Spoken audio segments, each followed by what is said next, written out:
जमीन घोटाला मामले में ईडी ने एक बार फिर से अपनी दबिश दी है। फरार जमीन कारोबारी कमलेश कुमार से जुड़े मामले में एजेंसी कांके ब्लॉक पहुंचकर जांच की, साथ ही कांके में कई स्थानों पर पहुंचकर कागजात खंगाली। ईडी के अधिकारियों ने चावा के ग्रामीणों से भी जमीन को लेकर उनका बयान दर्ज किया। राजधानी रांची में जमीन का काला कारोबार अपने चरम पर है और ईडी की जांच में इसका खुलासा हुआ है। न सिर्फ भूमाफिया बल्कि राजनेता और ब्यूरोक्रेट भी इसमें शामिल हैं। ईडी की जांच की आंच में कई बड़े नाम अब तक सामने आए हैं और उसी में एक नाम इन दिनों जमीन कारोबारी कमलेश का सामने आया है। कमलेश के ठिकानों पर ईडी ने छापेमारी की थी तो 1 करोड़ रुपए नकद और करीब 100 राउंड जिंदा कारतूस ईडी ने बरामद किए थे। मामले में ईडी को जहां कमलेश की तलाश है, वहीं रांची पुलिस भी कमलेश को तलाश रही है, लेकिन पुलिस और ईडी के गिरफ्त से कमलेश फिलहाल दूर है। बाउंड्री कर दिया है ना, उसको तोड़ताड़ कीजिए और पेपर हम लोग ओके है, देख लीजिए। अभी पेपर हम लोग पेपर लेके बुलाया, सामने मेरा जो पेपर है पूरा पेपर के साथ हम लोग आए हैं सर। देखिए एकदम ओरिजिनल पेपर है, ओरिजिनल पेपर है कि हम लोग की जबरदस्ती लोग कर रहा है। 6 साल हो गया है सर, 6 साल हो गया है। देखिए हम लोग को ओरिजिनल ये सब कटल है, ये सब ओरिजिनल है ना, देखिए सर ओरिजिनल है ना। और फिर पूरा खतियन का फोटोकॉपी मेरा जो है ये है, देखिए पूरा खतियन का है, पूरा सब चीज़ है ओरिजिनल मेरा पास है। और ये सब लूटपाट कर रहा है एकदम, मतलब बंदूक कर देखा के ज़बरदस्ती कर हाँ कब्जा कर लिया है। गांव का है, 2-4 दलाल लोग है। ये अथी है कमलेश है और अथी है विकी जायसवाल है और गांव का है सब। गांव का यही होता था कि 50-100 आदमी डंडा लाठी रॉड लेके खड़ा रहता था वहाँ पे, ग्रामीण को सटने नहीं देता था। हम लोग मीटिंग बैठते थे गांव में, मीटिंग करते थे, उसके बाद बोलते थे कि चलो भाई अपना ज़मीन एक बार देख के आते हैं, क्या स्थिति है ज़मीन का। सब गांव वाला जाते थे उधर से। फिर ये होता था कि आदमी गुंडा लोग ये सब, उसका जो भी कमलेश का आदमी था वो सब वहाँ पे खड़ा रहता था। डर के मारे आदमी लोग हम लोग जा भी नहीं पाते थे, कई लोगों की संख्या में ज्यादा रहता था। स्कैम की जांच कर रही ईडी की टीम जब आज चावा पहुंची तो वहां के ग्रामीणों ने कई चौंकाने वाले खुलासे किए हैं, जहां बताया कि ग्रामीणों को कमलेश और विक्की जायसवाल के द्वारा जबरन जमीन पर कब्जा करने के लिए धमकी दिया जाता था, कमलेश और विक्की जायसवाल के द्वारा। साथ ही साथ इस पूरे मामले पर जो है हथियार का भी इस्तेमाल किया जाता। कई ग्रामीणों को यहाँ पे बुलाया गया था। ग्रामीण जब आज ईडी के समक्ष पहुंचे तो उनसे कई जमीन के दस्तावेज जो है वो लेकर के आए हैं। ऐसे आपकी जमीन थी, आप लोगों ने लड़ी। वहीं इस मामले में अब तक कमलेश ईडी और रांची पुलिस के गिरफ्त से फरार है, जिसे लेकर ईडी की टीम आज चामा स्थित कांके रिजॉर्ट पहुंची और वहीं ग्रामीणों से पूछताछ में कई जानकारियां ईडी के हाथ लगी। ग्रामीणों ने बताया कि कमलेश विक्की जायसवाल समेत उसके अन्य सहयोगियों के द्वारा जमीन कब्जे को लेकर ग्रामीणों के साथ मारपीट करता था। साथ ही हथियार चमकाकर भी वे ग्रामीणों में भय का माहौल बनाते थे।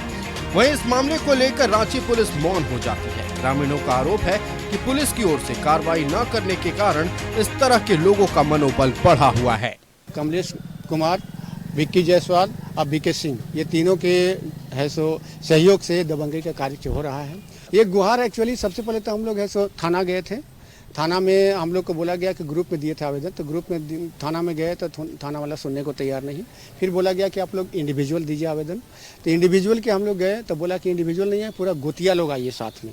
ऐसा करके 2-3 बार हम लोग को टरकाया गया। अब हम लोग रोकने के लिए गए थे, गड्ढा कोड़ाया था उस समय। जब हम लोग पूछे कि जमीन किसके कहने में खोदे तो कह रहा है कि कुछ दूसरा नाम लेके, कोई जोलीन का है, कोई का है कह के। उसके बाद बोल रहा है कि नहीं पैसा कोई उठा लिया है। फिर बोलता है कि किसको पैसा चाहिए, तो हम बोले कि हमको पैसा नहीं चाहिए, हमको जमीन चाहिए। तो बोल रहा है कि हाँ तो सब बेच लिए, हम पूरा खरीद लिए हैं, बचेगा आपको बदली में कहीं देंगे। बाउंसर, हथियार और महिला गैंग के माध्यम से ग्रामीणों को डराने धमकाने का काम किया जाता था, जिस कारण लोगों में दहशत का माहौल है। वहीं जब आज ईडी की टीम कांके रिजॉर्ट से जांच कर निकली तो कांके रिजॉर्ट के कर्मियों ने मीडिया पर भी अपनी दबंगई दिखाई। कवरेज करने से रोका गया तो वही धमकी भी दी गई।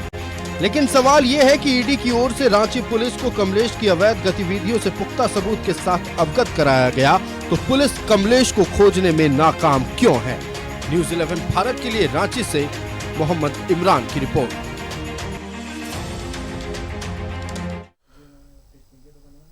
तो एक पत्रकार पहले जमीन कारोबारी बनता है, जमीन के कारोबार में इतना मशगूल हो जाता है कि दबंगई पर उतर आता है, और दबंगई की वीडियो हमने आपको दिखाई।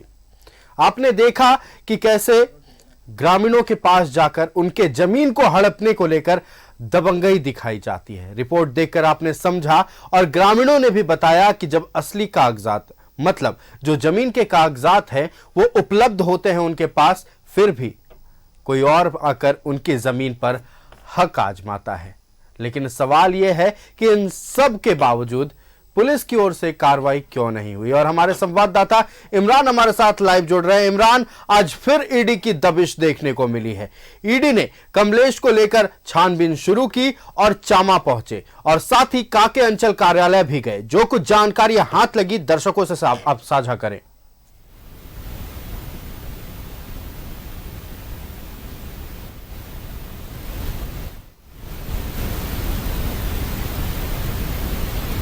जिस तरह से चामा में जो ग्रामीण थे उनसे बयान लेने के लिए जब ईडी की टीम वहां पे पहुंची तो कई ग्रामीण जो है एक के बाद आना शुरू हो गया था, जिसके बाद तमाम ग्रामीणों को जो है ईडी के अधिकारियों ने कहा है कि वो काके अंचल कार्यालय पहुंचे। जिसके बाद जैसे ही ईडी काके अंचल कार्यालय पहुंचे, जो सीईओ हैं उनके चैम्बर में पहुंच करके चामा से जुड़े महत्वपूर्ण जानकारियां और बातें जो है वो वहां खंगाल गई है। सीईओ से कई राउंड जो है अलग अलग बिंदुओं पर पूछताछ किया गया है, जानकारी जुटाई गई है। तो वहीं जो ग्रामीण इस पूरे मामले में मौजूद,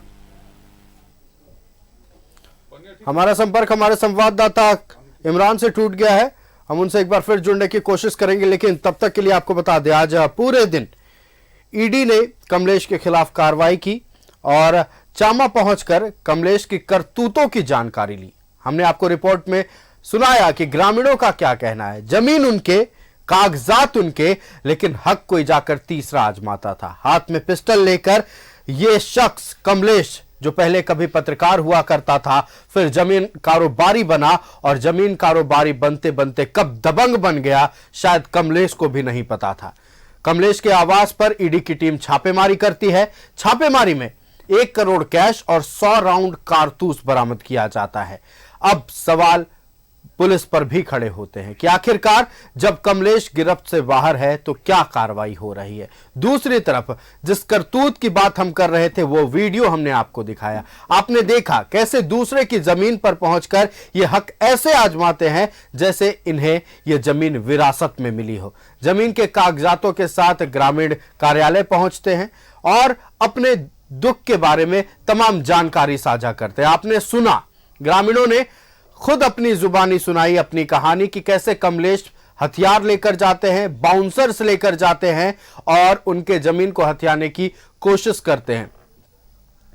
हमारे संवाददाता इमरान एक बार फिर हमारे साथ लाइव जुड़ गए। इमरान, हम देखिए इसी बात पर चर्चा कर रहे थे कि एक पत्रकार पहले जमीन कारोबारी बनता है, फिर दबंग बन जाता है, दूसरे की जमीन पर पहुंचता है, उसे कब्जा करता है, कई बार हथियार भी लहराता है। हमने ग्रामीणों की बात सुनी, लेकिन अब ईडी पूरी तरह से कार्रवाई में जुट गई। लेकिन सवाल वही है, गिरफ्तारी क्यों नहीं? अभी भी गिरफ्त से बाहर क्यों है कमलेश?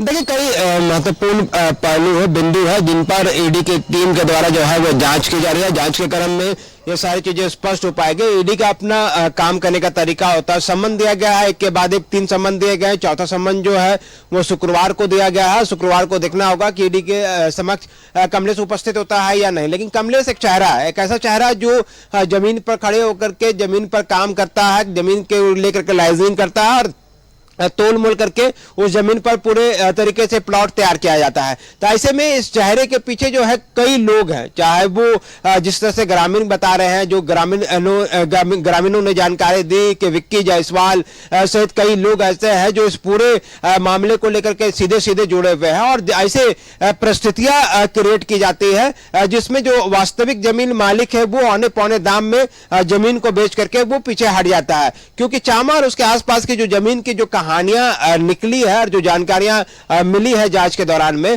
तो ऐसे में वो उस दौरान जो बताया जाता है कि जो जमीन है उसके आगे पीछे अगल बगल की जमीनें खरीद ली जाती है और उस जमीन को जबरन जो व्यक्ति के द्वारा जमीन नहीं बेचने की बात कहते हैं उससे जबरन परेशान किया जाता है। उसकी ऐसी परिस्थिति उसके पास समक्ष खड़ी कर दी जाती है कि वो अपने जमीन को औने पौने दाम में या तो बेच दे या तो फिर वो इस पूरे मामले में जो है उसे बजा करके रखा जाए, बांध करके रखा जा सके ताकि वो जमीन को बेचने के लिए विवश हो जाए। तो इस तरह की नहीं मिली, कई जानकारी मिली जिसे लेकर के ईडी के जो अधिकारी हैं अब इस पूरे अगर लैंड स्कैम को देखें तो तकरीबन 200 एकड़ से अधिक जो जमीन है उस पर यह पूरा चल रहा है। तो ऐसे में यह पूरा मामला मनी लॉन्ड्रिंग से जोड़ करके भी देखा जाएगा। तो ऐसे में मनी लॉन्ड्रिंग का यह जो पूरा मामला बनेगा वो देखने वाली बात होगी कि उसके जद में कौन कौन से लोग आते हैं, क्योंकि इस पूरे पर्दे के पीछे कमलेश एक चेहरा, इस चेहरे के पीछे जो है कई ऐसे लोग हैं, कई ऐसे व्यक्ति हैं, कई ऐसे पावर हब है जो आज तक कमलेश एंड कंपनी को, चाहे विक्की जायसवाल हो, कमलेश हो,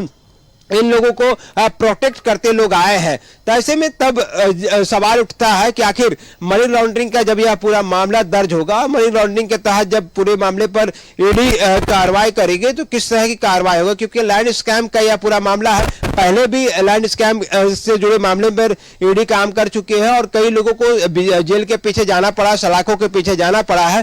तो अब जाकर के जब लैंड स्कैम के इस मामले में जांच कर रही है ईडी, तो ऐसे में यह मामला मनी लॉन्ड्रिंग से जोड़ करके देखा जाएगा, जिसमें आने वाले दिनों में कई ऐसे सफेद पोस्ट, ऐसे कई सफेद अधिकारी जो है वो बेनकाब होंगे, जिसके तहत ईडी इस मामले को लेकर आगे बढ़ रही है। आने वाले दिनों में कई अहम खुलासे हो सकते हैं। मेरे पीछे अगर हम तस्वीर देखें, कई ग्रामीण जो है वो यहाँ पे मौजूद है, उनके जो बयान है, उसके जो स्टेटमेंट है, वो तमाम चीजें हैं वो रिकॉर्ड किए जा रहे हैं ताकि यहाँ से आज तमाम जानकारियां लिया जा सके कि अब तक ये लैंड स्कैम की जो हम बात कर रहे हैं यह में किस तरह ग्रामीणों को जो है परेशान किया गया। अब देखते लोग जो अपनी बारी का इंतजार कर, जानकारी है इनके जमीन से जुड़ी जो परेशानियां हैं उसे भी सुनी जाएगी। वहीं दूसरे तरफ अगर हम अंदर की तस्वीर दिखाएं अपने सहयोगी संजय के साथ सहयोग से, देखेंगे कि कई लोग जो है अपने बयान जो है वो लगातार दर्ज कर रहे हैं। तो इस तरह से कई जो कड़ियां हैं, कई जो एक चेहरा है, इस कमलेश के चेहरे के पीछे जो है कई लोग हैं, जिसके तहत चामा सहित उसके आसपास के जमीन पर एक बड़ा विवाद और बड़ा जो भ्रष्टाचार जो है, जमीन के नाम पर घोटाले जो है, वह सब तमाम चीजें जो है वो की गई है। ऐसे में जब ईडी की जब रेड हुई है तो ग्रामीणों के चेहरे पर भी एक उम्मीद जगी है कि उनके जो लैंड स्कैम या लैंड से जुड़े जो विवाद पिछले कई वर्षों से ये लोग परेशान थे, इनकी बातें जो है ना ही लोकल थाना सुनते थे, ना ही अंचल अधिकारी सुनते थे। तो ऐसे में अब जब ईडी जांच कर रही है तो शायद इनकी बातों को सुना जाएगा, इनके जो जमीन है उसे वापस दिलाने में ईडी एक महत्वपूर्ण कड़ी बन करके सामने आई है और शायद ईडी के द्वारा की गई कार्रवाई के बाद तमाम ग्रामीणों की जो जमीन है वो वापस मिलने के लिए जो है वो एक प्लॉट जो है वो तैयार हो जाएंगे। तो तमाम चीजें जो है वो देखने वाली बात है, लेकिन देखना होगा कि जो बातें घूम कर आती है कि कमलेश को लेकर के जो है रांची के काके थाने में भी प्राथमिकी दर्ज है अवैध हथियार, अवैध गोली रखने को लेकर के। तो ऐसे में उनकी गिरफ्तारी के लेकर के रांची पुलिस भी एक और अपनी ओर से प्रयास कर रही है। तो वहीं ईडी के तरफ से भी लगातार सम्मन दिया जा रहा है, ईडी के समक्ष उपस्थित होने के लिए कहा जा रहा है। अगर ईडी के समक्ष उपस्थित होते हैं कमलेश तो कहीं ना कहीं जो कमलेश है उनकी परेशानियां जो है वो बढ़ सकती है, लेकिन आने वाले दिनों में कई लोगों को नया सम्मन जा सकता है। जिस तरह से इस स्कैम में कई लोगों के नाम सामने आए, चाहे विक्की जायसवाल हो, बीके सिंह हो, इनके अलावा कई अन्य जो लोग हैं, इन तमाम लोगों के नाम सामने आए। ग्रामीणों की तरफ से ये जानकारी दी गई है कि किस तरह से इनके जमीन को लेकर के जो खेल खेला जा रहा था और इस खेल में कौन कौन से लोग शामिल हैं और इसके कितने जमीन को एक्वायर किया गया, कितने जमीन को जबरन कब्जा किए गए हैं, इन तमाम चीजों को लेकर के जो जानकारियां ईडी को मिली है उसके अनुसार आने वाले दिनों में कई लोगों को सम्मन दी जा सकती है और फिर ईडी दफ्तर में बुला करके इस पूरे मामले को लेकर के पूछताछ किया जा सकता है। देखना होगा कि जमीन कारोबारियों पर इस पूरे मामले को लेकर के जो हड़कंप है और जिस तरह से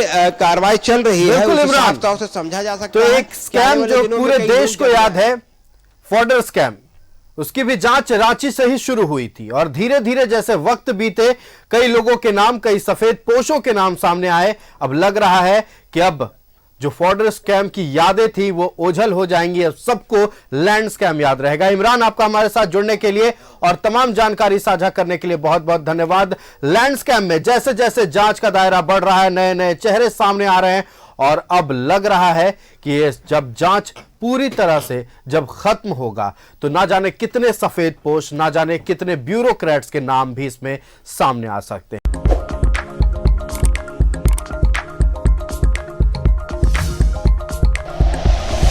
like and share videos, subscribe करें हमारा चैनल और प्रेस करें बेल आइकॉन। न्यूज़ 11 भारत, सच है तो दिखेगा।